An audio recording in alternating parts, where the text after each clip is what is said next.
Hey, clean my car, will ya? It'd be embarrassing to show the relatives a dirty car, right? The whole thing started with such words from my husband. The day before the memorial service at my in-laws, I was ordered to clean the car. If he thought it was embarrassing, he should have done it himself since he was off work. I sighed in dismay, as he always pushes the troublesome tasks onto me while he takes it easy. Reluctantly starting to clean the car's interior, I stumbled upon something unbelievable. A woman's earrings and filled out divorce papers and marriage application form. Of course, none of them were mine.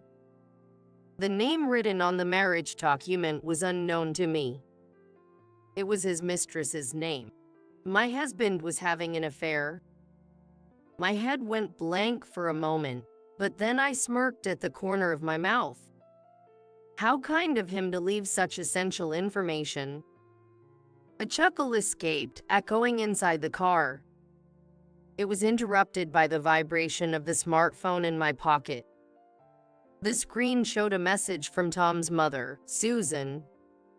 I placed the documents on the seat, and instead of replying, I called her directly. My name is Michelle, 33 years old. I'm a working housewife living with my husband, Tom, who is a year older than me and whom I married 4 years ago. His family runs a general store, and I usually help out while working part-time at a nearby supermarket. Tom doesn't work at the store but is in sales at a major corporation. A general store, huh? I bet it doesn't make much money. I don't feel like taking over a shop like that. He says such things, showing his dislike for the store. I don't work at the general store every day, but I like it there, and it bothers me whenever he belittles it. Thanks for always helping out, Michelle. You're really a lifesaver. Every time I go to help, my in-laws always express their gratitude warmly. I liked both their personalities and the warm atmosphere of the store. It wasn't just his belittling of the store. There were other things about Tom I wished he would change. We moved to a suburban house when our daughter Emily was born, but he uses his job as an excuse and hardly participates in household chores and childcare. And I work too. Sorry, Tom, I can't step away right now. Can you go shopping for me? When I was busy with Emily and asked him on his day off, he would always make a face as if he didn't want to. He would be lying on the sofa, messing with his smartphone, seemingly free. What? Of course not. I'm tired from work. Let me rest on my day off. Then, can you watch her while I go out? He nodded reluctantly, so I left Emily with him and went shopping. Our house is in a location with poor public transport, so having a car is essential. Thus, I own a compact car, while Tom has a larger family car. However, it's rare for the three of us to go out in the car together. Tom doesn't like going out with us, and most of the time, it ends up being just Emily and me. Even if I ask him to help a bit more with the household and child care, he brushes it off. One day, after repeating such things, I got a message from Susan. It was about soon holding the memorial service for my husband's grandfather. I generally made it a point to attend gatherings at my in-laws. I wanted to show my face as much as possible for my in-laws, who I owe much to, and it wasn't hard because many of the relatives are kind. While we were heading to my in-laws' house in Tom's car to discuss this, I felt a slight discomfort. Something inside the car seemed a bit off. The passenger seat was slightly shifted, and the smell was somewhat different. These were trivial things, but oddly nagging. Feeling uneasy, I casually asked, Why does the inside of the car look different from usual? Did you give someone a ride or something? Yeah, I gave a colleague a lift. We had to go to the same place during work. Tom replied in a tone as if making small talk. I remembered him complaining about using his car for work, as he also uses it for commuting and sometimes has to go to sales visits with it. Why do I have to use my own car? Wish they'd let me use a company car. I see, that's what it was, and I was relieved. He didn't seem to be in any particular hurry, and I exhale, relieved that I was mistaken. A little later, Tom's overtime started to increase gradually. He used to come home by 7 p.m., as his regular off was at 6, but it became more common for him to return after 9, sometimes even past 10 or 11. Maybe because of the fatigue, his face looked sullen when he came home, almost as if he was radiating a "don't talk to me" vibe. Worried that I might provoke him by speaking carelessly, our conversations as a couple dwindled. Naturally, Emily was asleep by that time, and the already limited interaction with her vanished. If you're going to neglect the household, you might as well quit your job and help out. He said it out of the blue. Despite having continuously worked part-time and helped at my in-laws, this was the first time he had spoken to me so harshly. Maybe he had become easily explosive over trivial matters. Even so, I felt angry, thinking he was being too harsh. I had not neglected the household chores. I argued that I had been doing the cleaning and laundry as usual and had prepared proper meals. And what exactly is done properly? The clothes aren't folded right, and there are books not put back on the shelf. How can you say everything is perfect? He nitpicked and complained. I hadn't changed the way I did household chores. Moreover, it was usually he who left things out and didn't tidy up. Frustration with him was growing inside me. Perhaps sensing the increasing tension between us, Emily seemed to cry more frequently than before. I tried to be mindful to improve things, but I would get irritated, unable to endure Tom's constant nagging and snide remarks. Around this time, I began to receive certain suggestions from my in-laws about the general store and Tom. A few weeks later, on the morning before the day of the memorial service. Hey, clean my car, will ya? It'd be embarrassing to show the relatives a dirty car, right? I had been ordered by him to do so. If he thought it was embarrassing, he should have done it himself since he was off work. I sighed in dismay, as he always pushes the troublesome tasks onto me while he takes it easy. Reluctantly, I started cleaning the interior of the car. Checking under the passenger seat for any trash, I noticed something.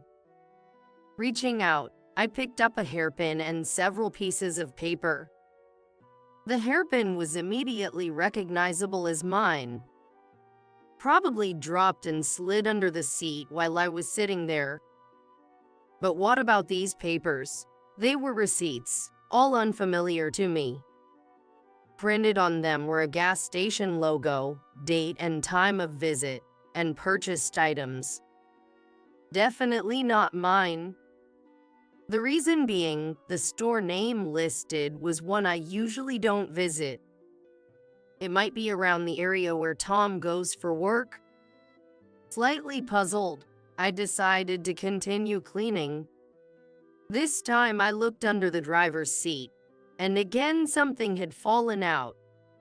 I picked it up and found it to be a pair of sparkling earrings. I don't usually wear jewelry. I thought that a pair of earrings shaking in my arms would attract Emily's interest, and she would pull them away. Besides, I could not rule out the possibility that Emily might accidentally ingest the earrings if she dropped them somewhere in the house. That is why I did not have many accessories in the first place. Even if I did, it would only be in a drawer where Emily could not reach it. So who owns the things in my hands now? I remembered that I had felt something strange in the car before. Thinking about it, I think the smell at that time was a woman's perfume. It's not like I would lose something as obvious as earrings in the car.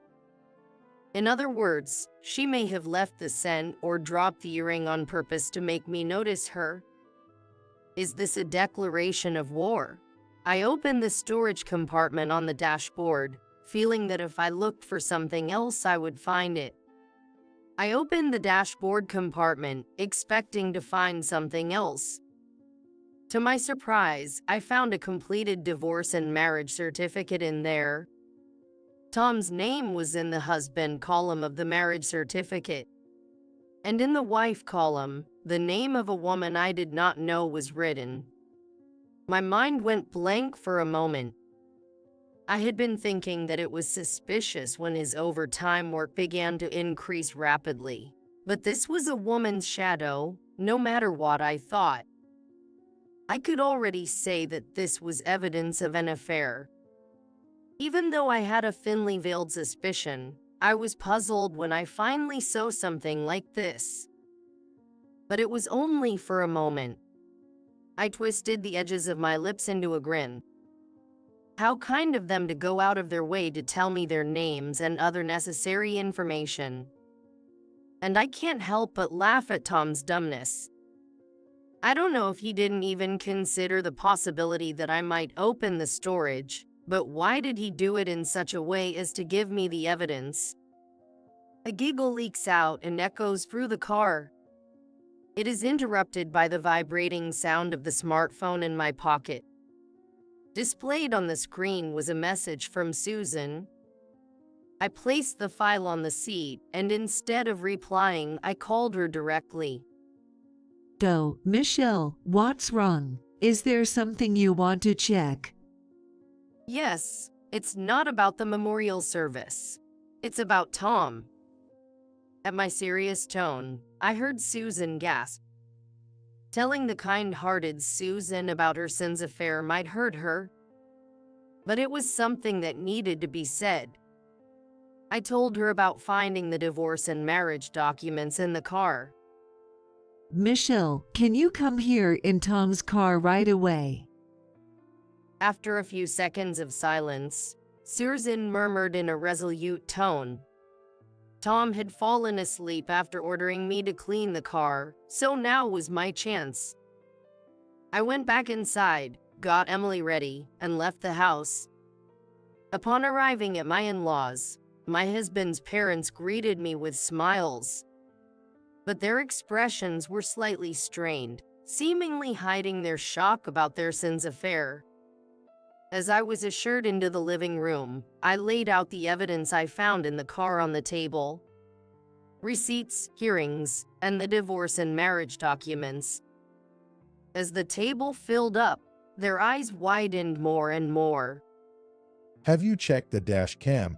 Maybe there's something recorded on it. Encouraged by my father-in-law, James, I decided to go back to the car to check. The recorder was designed to capture not only the front view during driving, but also the interior of the car. Pressing the play button, hoping to see the face of the mistress, my heart was pounding fast. I had mixed feelings of wanting and not wanting to check. However, regardless of what was on my mind, the images began to flow.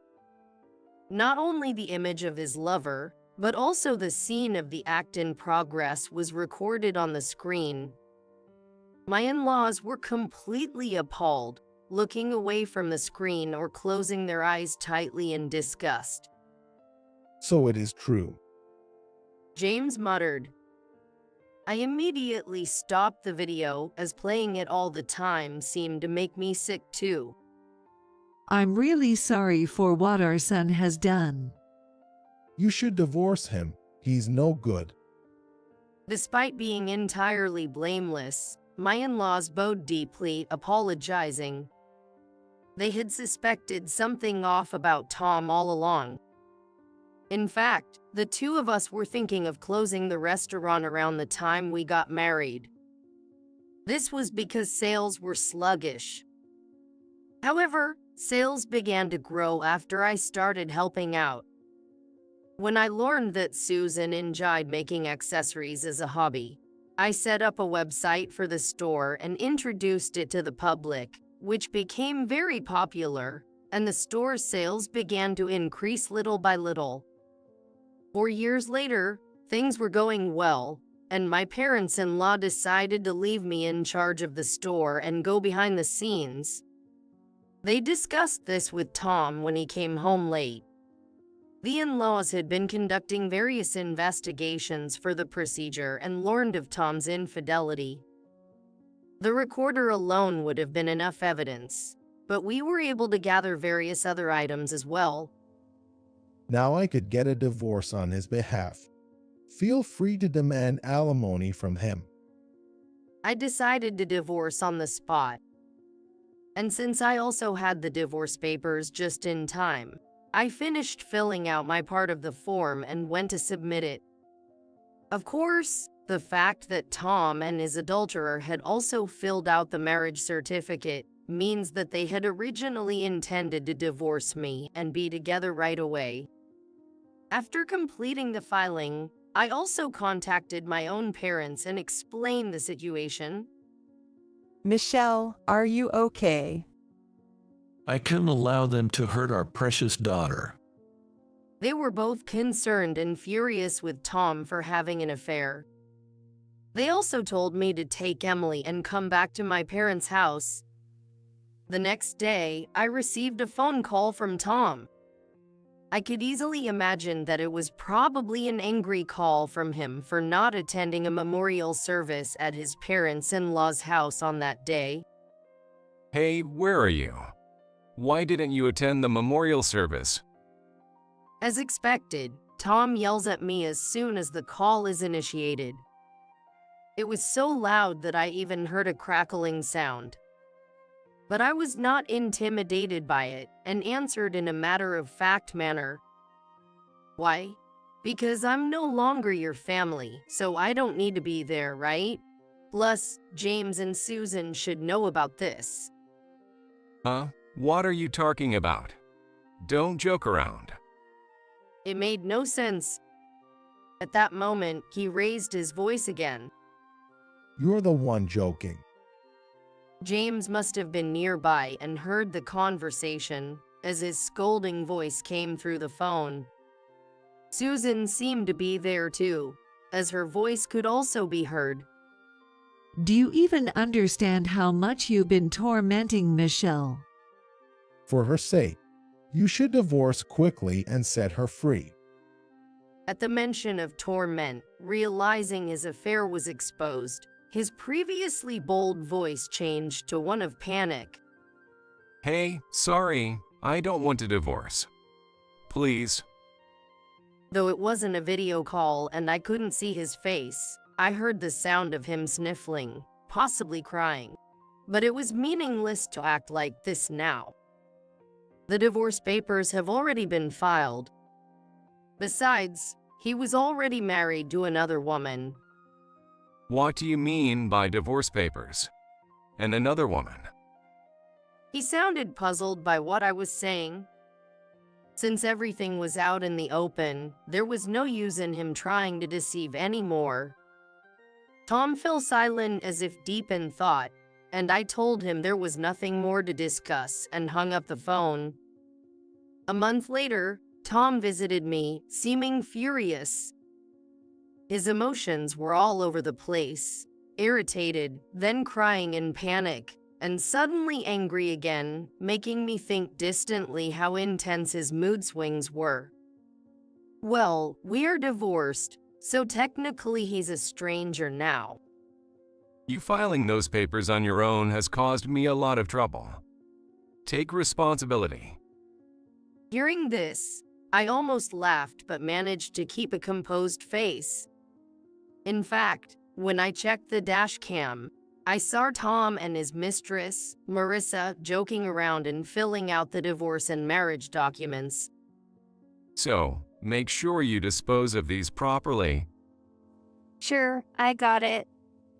Marissa had pretended to throw away the marriage document, but when Tom was not around, she secretly stashed it in the dashboard.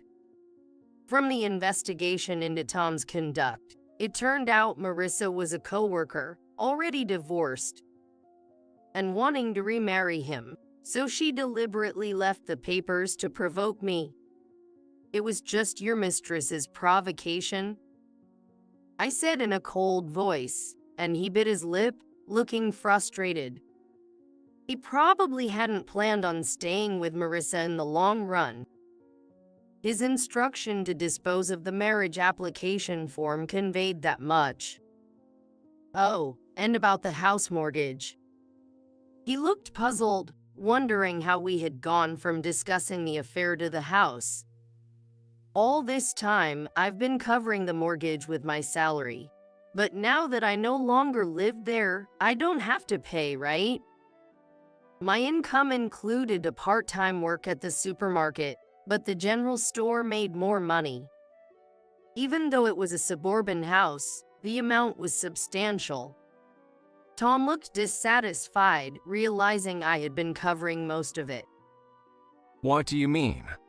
That store can't be making that much money. He still seemed to look down on the store.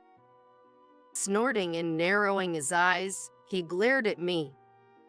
He might think I was bluffing, but unfortunately for him, this was the truth. I pulled out my bank book, opened it, and thrust it in front of him. He blinked repeatedly, scanning the same spot over and over. He rubbed his eyes vigorously, then squinted, taking his time to thoroughly check each figure. He seemed to find it unbelievable that I had earned that much money. His head dropped in dismay, but then he quickly looked up and approached me aggressively. Right, my parents run that store, right? So it makes more sense for me, their blood son, to take it over, not some outsider like you. Faced with his sudden nonsensical claim, I narrowed my eyes at him. What is he trying to say now? After all this time belittling the store and saying he wouldn't take it over, he must have been blinded by the prospect of money. However, I've already taken over the rights, so he can't inherit it. I've already inherited the rights, so I won't hand them over to you. I said this while thrusting the store-related documents at him. They were clearly signed by me and my in-laws. So, then, He looked down and then up to the sky, moving his head frantically as if searching for words. Then, as if he had found what he wanted to say, he looked straight at me and spoke. let's remarry. What? I had absolutely no intention of getting back with someone who had an affair. It was clear that he had no lingering feelings for me. He was just after the money. Absolutely not. Besides, you're already married to another woman, right? With that, I sent him away. Remembering that I had filed the marriage application form, he knelt on the ground as if in despair and groaned.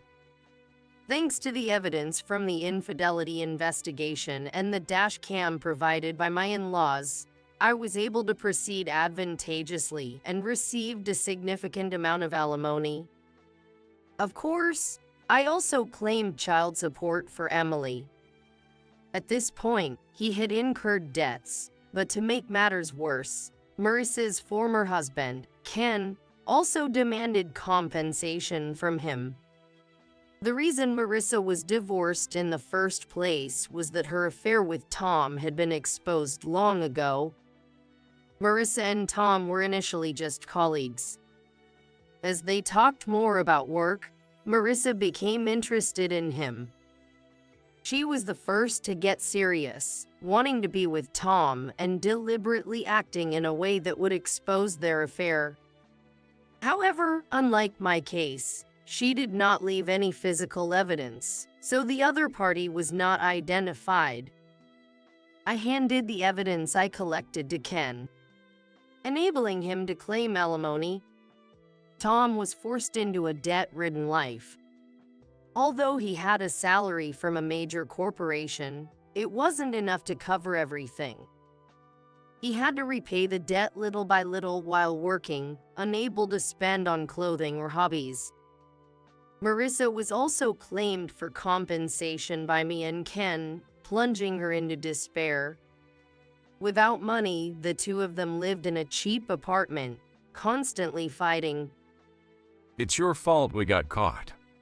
Why did you deliberately leave evidences? Unable to rebut, Marissa would just sulk and lash out at things. Their shouting could be heard through the thin apartment walls, and they lived under the scornful gaze of other residents. Meanwhile, I was living a busy but fulfilling life, actively managing a general store. James helped with business consulting, and Susan dedicated herself to crafting. Susan recently started a craft workshop in a corner of the general store, which has been very successful. I am sure the store will continue to grow. With this thought, I smiled as I imagined a happy future.